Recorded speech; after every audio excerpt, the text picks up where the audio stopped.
What's up, everyone? Tera Roberts here with Fantasy Pros, and today we are talking the 10 worst picks from the 2023 NFL Draft. Before we get started, be sure to like this video and subscribe to Fantasy Pros across all platforms. Now let's go ahead and dive right in. Number 10, Bijan Robinson, running back, Atlanta Falcons.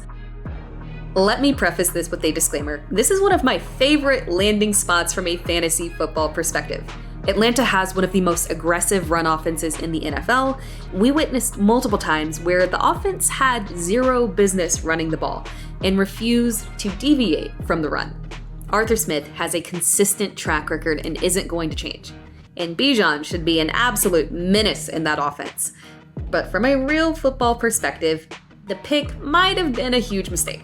Atlanta has been steadily focused on stacking offensive talent at the top of the draft year after year with Kyle Pitts, Drake London, and now Bijan Robinson. But a running back, even the most elite running back, is not going to help them make a leap to be a contender. They probably should have gone another direction. Number 9, Zach Charbonnet, running back, Seattle Seahawks. I love Zach Charbonnet as a prospect. He's a 3-down back that would have thrived on a team where he was the featured back.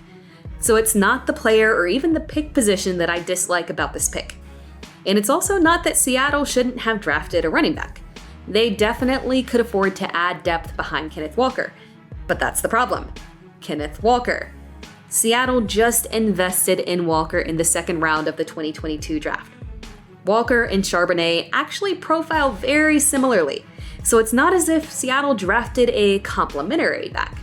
Charbonnet is an excellent value pick, but I just don't see where his contribution pushes Seattle to the next level now or even 2 years from now. It's clear to me that Seattle wasn't drafting for current positional needs, but rather taking the best available talent that was the highest on their draft board, with both this second round pick and the first round pick with Jackson Smith-Njigba. And that's a fine strategy.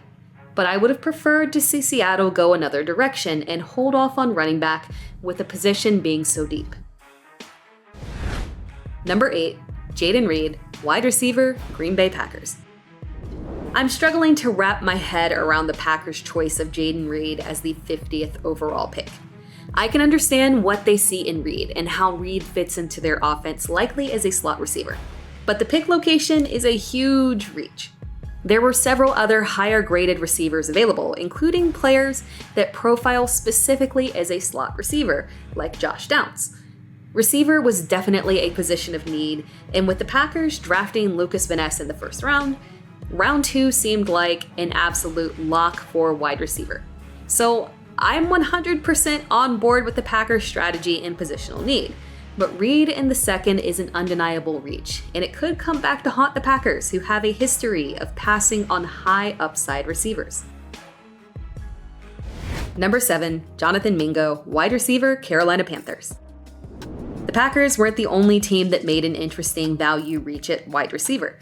Jonathan Mingo was a peculiar reach for the Panthers to take at pick 39.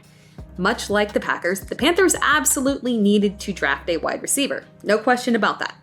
The Panthers signed free agent veterans Adam Thielen and DJ Chark and have several young receivers on the roster, but they needed to draft a high upside receiver to grow with their new quarterback, Bryce Young, and potentially serve as the wide receiver 1. Mingo is a strong receiver with size at 6'2", 220, and he definitely plays to that strength. Perhaps the Panthers' aggressive reach for him was because they specifically wanted a big body receiver and preferred that fit versus taking the higher graded options. But I still think that they could have gotten better value out of that early second round pick and targeted Mingo later. Number 6, McDonald IV, edge, New York Jets. The Jets swapped first round picks with Green Bay in exchange for Aaron Rodgers, and that swap from 13 to 15 might have had a bigger ripple effect than expected. The Jets were mocked pretty much by every single draft analyst to pick an offensive lineman, their top position of need. But the Pittsburgh Steelers traded and jumped them to draft Broderick Jones, leaving the Jets in a difficult position where there was no strong choice at offensive line. The Jets selected Will McDonald, and while McDonald is extremely talented, the Panthers reached on a risky pick. McDonald is undersized at the position and has to bulk up. It's possible that he could, and it's also possible that he could overcome his size. But for such a stacked defense, it just seems like an unnecessary pick. Number 5, Brenton Strange, tight end, Jacksonville Jaguars. With Brenton Strange, I just can't advocate for picking a player in a non-position of need when he couldn't possibly be the highest graded player on your draft board at that time. It's possible the Jags wanted to invest in a young tight end like Strange, with Evan Ingram playing on a franchise tag and possibly being too expensive to sign next year if he has another standout year. But in round 2, at the end of a tight end run, poor choice. The Jags should have one of the top offenses heading into the 2023 season and have ample receiving threats for Trevor Lawrence. Their dramatic playoff victory showcased that. If the Jags want to make a leap to a true contender, they need to reinforce their defense. There were viable options on the board, and I just flat out don't like this pick. Number 4, Luke Shoemaker, tight end, Dallas Cowboys. When Dallas let Dalton Schultz exit in free agency, we all knew they were taking a tight end in the draft. Many draft analysts mocked top prospect Michael Mayer to the Cowboys because he profiles perfectly for their system. With such a deep class and teams utilizing tight ends in a wide variety of ways, the first tight end coming off the board could have literally been one of several players. Dalton Kincaid came off the board first to Buffalo, an excellent fit for their system. Sam Laporta came off the board second to Detroit, a surprising pick, but it does fit their system.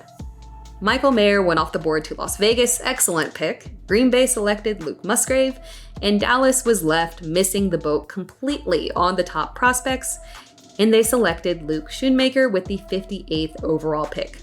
With an offense that's been so reliant on the tight end position, you would think they would have made sure to grab one of the top prospects with a more proven receiving profile. Instead, they reached at the end of a tight end run, and I just can't get on board with this one.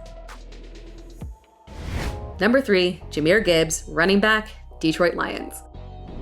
This pick is a tough one for me, because I completely understand both sides. We have seen a positional value shift at running back, and to see 2 running backs go in the top 12 was jarring, let alone one of those running backs being a size risk that many don't believe has the capabilities to be a 3-down back. So for that reason, Detroit's pick of Jamir Gibbs at number 12 lands on this list. It's clear what the Lions have in mind for Gibbs. They view him as a 1-for-1 upgrade from DeAndre Swift. Swift's 2022 usage was erratic and underwhelming, but in 2021, Swift had an excellent start to the season before getting derailed by injuries. The Lions want a running back as an explosive receiving threat out of the backfield, and Gibbs is the perfect fit for that. It was just a big reach to draft him so early with so much talent on the board defensively, a big area of need for the Lions. The reason why I won't put this as the worst pick of the draft is because there was a strong chance that Gibbs would not be available at pick 18 for them. Gibbs was viewed as an elite, top-tier prospect and high on several other teams' draft boards. And there is no 1-for-1 option to draft later. If the Lions wanted a player like Gibbs, technically they had to take him there. And as a side note, I do love this from a fantasy perspective, and Gibbs is one of my favorite prospects in the entire draft. But even I can admit, this was a reach. Number 2, Jack Campbell, linebacker, Detroit Lions. Let's stick with the Lions, but jump to defense and talk about the Detroit Lions' 18th overall pick. I mentioned that the Lions had to address defense. Their offense was one of the best in the league, but their defense struggled to stop anyone. Draft analysts expected the Lions to address defense in the first, but definitely not with linebacker Jack Campbell. No offense to Campbell. He's a top prospect at the position. But his grade was mid to late second round, so the 18th overall pick was just an unquestionable reach. Following up the Gibbs pick with Campbell was a first-round combination that no one could predict. Gibbs and Campbell are talented, and these picks, they could definitely pay off. But compared to the first round, it's tough to justify the picks. The Lions really struggled early on in the draft. Number 1, Jake Moody, kicker, San Francisco 49ers.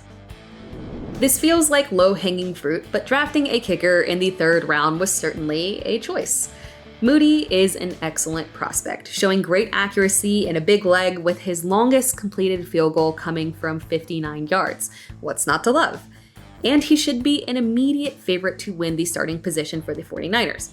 They're a highly competitive team and typically a lock for the playoffs, and you can always use a reliable kicker in those high-pressure moments. But kicker is a volatile position, and even when drafting a highly graded prospect, it's very easy to miss and not extremely predictable. And if a kicker fails as a prospect, that's it. There's no redemption past that. The third round is just too aggressive for this pick. Thanks for watching this video. Be sure to like the video and subscribe to Fantasy Pros across all platforms, and stay tuned for more fantastic content.